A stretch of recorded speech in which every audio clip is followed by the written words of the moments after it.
వీళ్ళు కొత్తగా రూల్స్ తీసుకొస్తామని చెప్పి ఇంతకుముందు ట్రంప్ ఎలక్షన్ క్యాంపెయిన్లో చెప్పారండి.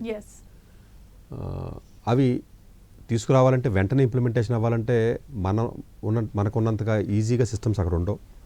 మనకి ఇక్కడ అసెంబ్లీలో బిల్లు పాస్ చేయడం లేకపోతే పార్లమెంట్లో బిల్లు పాస్ చేసి ఇమీడియట్గా ఇంప్లిమెంట్ చేసే సిస్టమ్ ఉంటుంది, కలపాలి ఉంటుంది. ఇంకా టఫ్ అండి అక్కడ. బట్ కాకపోతే ఆలోచన వచ్చింది, దాని ఇనిషియేషన్ ఆల్రెడీ స్టార్ట్ చేశాడు ఆయన. దాంట్లో తీసుకొచ్చి మార్పులు ఎలా ఉండబోవచ్చు అంటే ఇంకా ఫోర్స్లోకి రాలేదు కానీ వాళ్ళ ఆలోచన విధానం బేసికల్గా వాళ్ళు H1 వీసాస్కి ఎగెనిస్ట్ కాదు. చాలామంది భయపడుతున్నారు కానీ H1 వీసాలు తీరవు. ఎందుకంటే చాలా క్లియర్గా మీకు ట్రంప్ చెప్పాడు, మా కంపెనీలో కూడా H1తో చాలామంది పనిచేస్తున్నారని ఆయనే చెప్పాడు. ఈవెన్ ఎలన్ మస్క్ కూడా చెప్పాడు చాలా H1 వీసాలతో వచ్చిన ఆయన అలాగ వచ్చినోడే. అలాగ వచ్చినాడు. ఇప్పుడు రామస్వామి గారు కానివ్వండి, వీళ్ళందరూ మామూలుగా చాలా దీని కింద ఉన్నారు. ఈవెన్ సెల్వం కానివ్వండి, స్టీవెన్స్ కానివ్వండి, వాళ్ళ టీం మెంబర్స్లో ఎవరైతే ఉన్నారో వాళ్ళందరూ కూడా పాజిటివ్గానే ఉన్నారు మనకి H1 మీద. కానీ ఇప్పుడు వాళ్ళు చెప్పి కొత్తగా లాజిక్ ఏంటంటే H1 సిస్టమ్ అనేది ఒకప్పుడు లాటరీలు కాకుండా మామూలుగా ఒక సిస్టమ్ ఆఫ్ కొన్ని రూల్స్ ఫ్రేమ్ చేసి వాళ్ళకి ఇచ్చేవారు H1 వీసాస్ అంటే.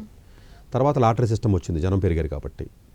ఎప్పుడైతే లాటరీ సిస్టమ్ వచ్చిందో ఒక 80,000 మందికి ఇస్తూ ఉంటారు, 85,000 మందికి రఫ్గా ఇస్తూ ఉంటారు వాళ్ళు. H1 వీసాస్ ఎప్పుడైతే మీకు లాటరీ సిస్టంలో తీసారో, ఈ లాటరీ సిస్టంలో తీయడం వల్ల మెరిట్కి ఇవ్వలేకపోతున్నాము. స్కిల్ ఉన్నవాడికి వాడికి రాదు కాబట్టి వాడు వెనక్కి వెళ్ళిపోతున్నాడు, వేరే వాళ్ళ దేశం వెనక్కి వెళ్ళిపోతున్నాడో.